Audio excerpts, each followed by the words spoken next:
Now, Manny, I knew that people would be in for a treat when they heard you speak.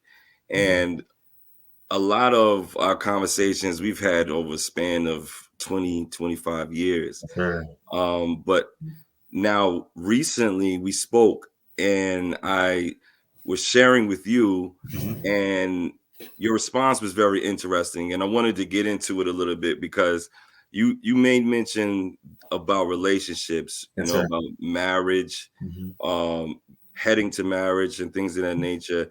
And that if God is not in the person, Mm. that you basically can't trust them.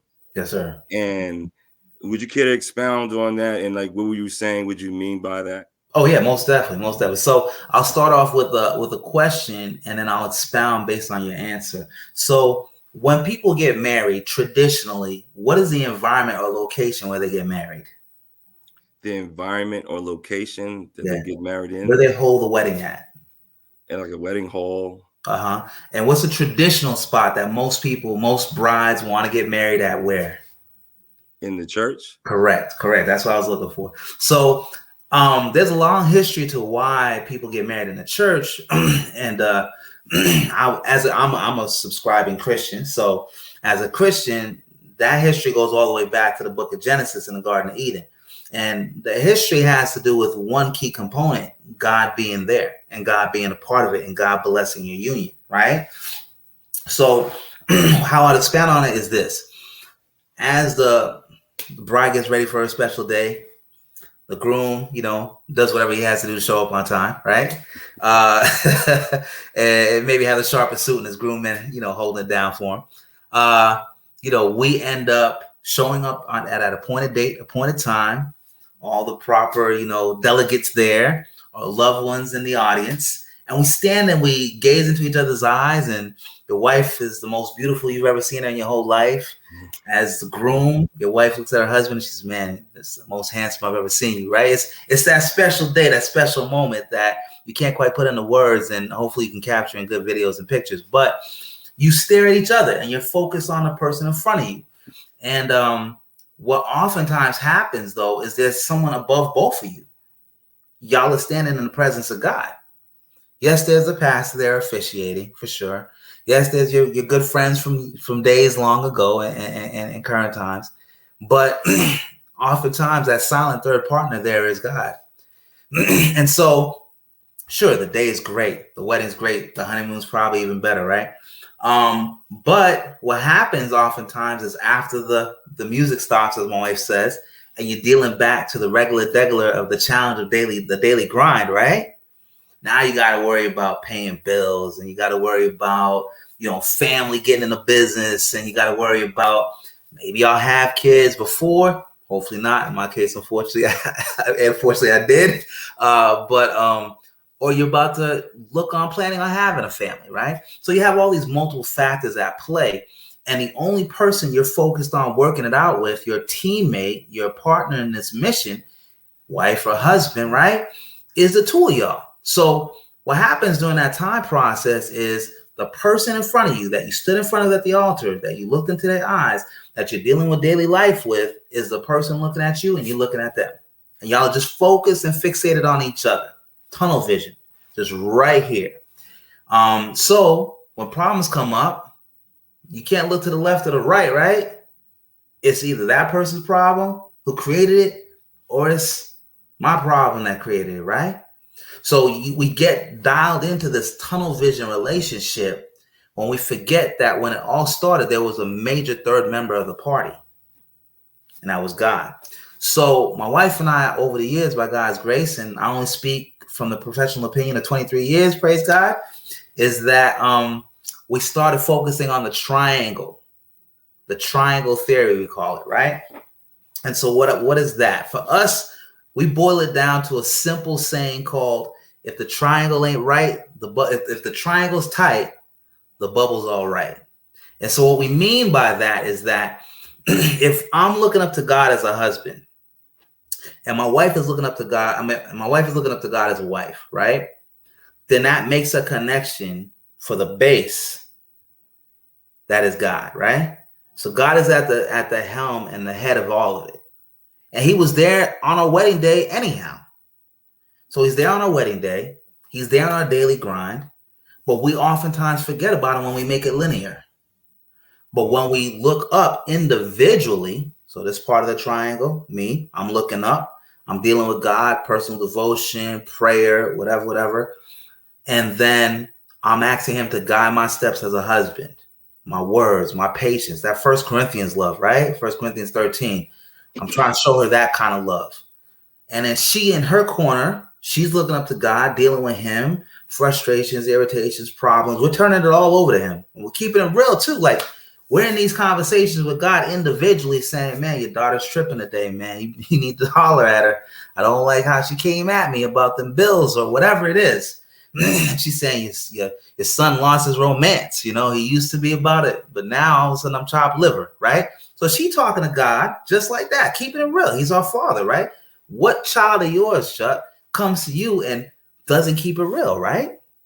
By God's grace, with your relationship that you have with your kids, they talk to you about their needs, about their issues, about their frustrations, about their anxieties, their concerns. So in that same light, that's how we're supposed to be talking to God.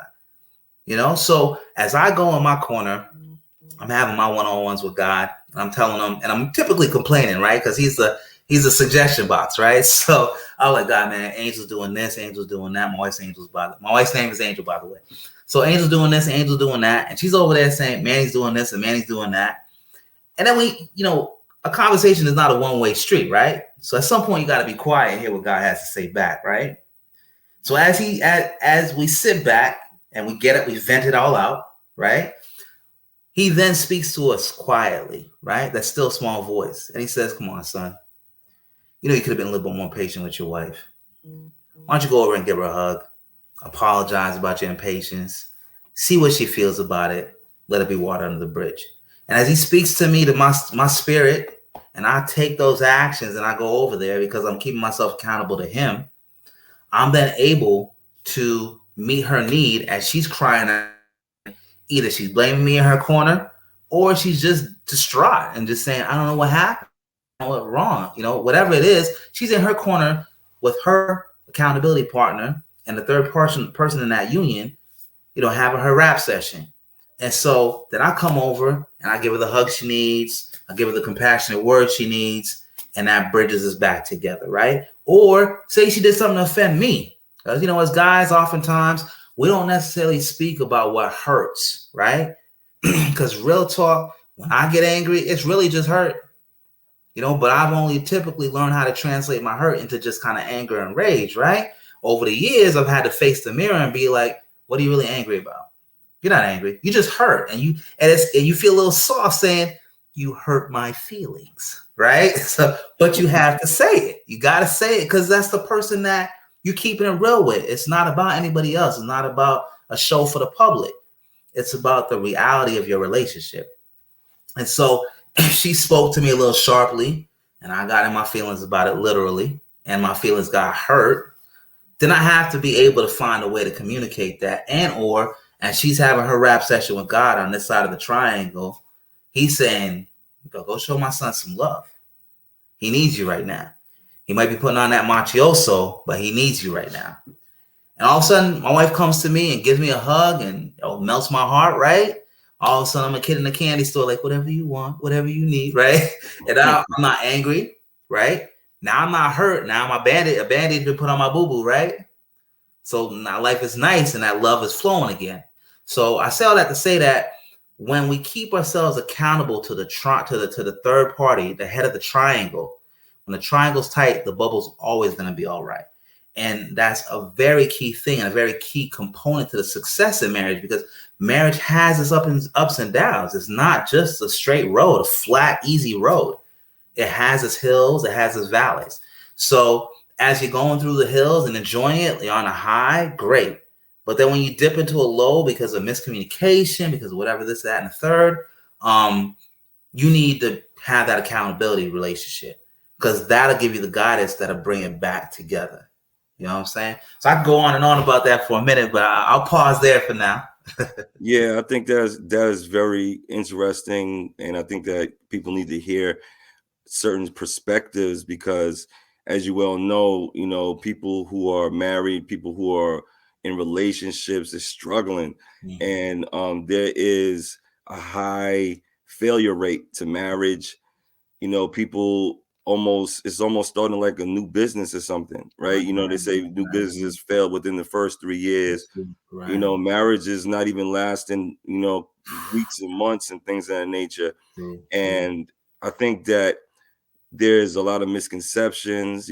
People are in marriages where it's very comfortable to be separate, right? Leading a whole different life. And people can't talk about it, and instead of being trapped by communication, I feel like I wanted to open the door to more communication and get insight from people who have been one successfully married. I don't know what the criteria would be, because I'm sure a marriage would have to take multiple millions of hits to and withstand it, to even have the experience to talk about it. Right. True. The But storms. I would like to ask you about a conversation that you did have with your wife, and you were talking about trust, and she responded to you in a very surprised manner. Yeah. Do you recall that conversation? I do. Definitely. I appreciate you bringing that back up too for remembrance. So, this is before we were married. And you're in that lovey-dovey stage, boyfriend, girlfriend, man. As a boyfriend, man, you're gonna get those question and answer sessions. And I know most fellas, man, when we hear, let me ask you a question, we already know, like, either this is gonna end up really good for me because I'm gonna be a superstar and rock this question out, or I'm gonna be in the doghouse for a minute because I'm not gonna answer properly, right? So those pop quizzes, they come up often, man, and they don't just stop when you're dating. They continue on in marriage. So a lot of us dread, especially fellas, we dread the pop quiz, right? So my wife, we're having a great day. Everything's going. Well, she wasn't my wife at the time; she was my girlfriend. And so my girlfriend at the time, we're having a great day, hanging out, doing one of the things we typically like to do, either reading a book together, or watching a movie, or something. And the vibe is beautiful. The vibe is beautiful, and I'm excited. It's a good day in the neighborhood. And all of a sudden, she said, "Man, can I ask you a question?" I'm like, I already know. Like, here we go. Which pill you taking? Because you out there to the Matrix. Is it blue or red? You know what I'm saying? So I'm like, hey, go ahead. Ask me the question. Honey. What's going on? What you thinking? So she's like, would you ever cheat on me? I said, oh, mercy. Why you gotta get this question? Today was going so well. So, I compose myself. I take a minute, clear the throat, and then I answer in a way that I don't think she saw coming. And honestly, I was inspired to answer that way, but I didn't even see myself answering it that real. And so I said to her, with clarity in my voice, I said, honey, I would cheat on you every day, all day. And she said, what? Are you serious? Like, she was like, you're joking, right? I'm like, no. Every day, all day. She's like, so what's the point then? She started getting a little riled up. And I said, hold on. Hear me out. I said, if you're looking at me as the man and trusting in me as a man to never be unfaithful, never have bad thoughts, never move in a direction away from your affection, right? Then that's a fail. That's 100% of a fail. I said, the only guarantee you have is based on where I align myself with God.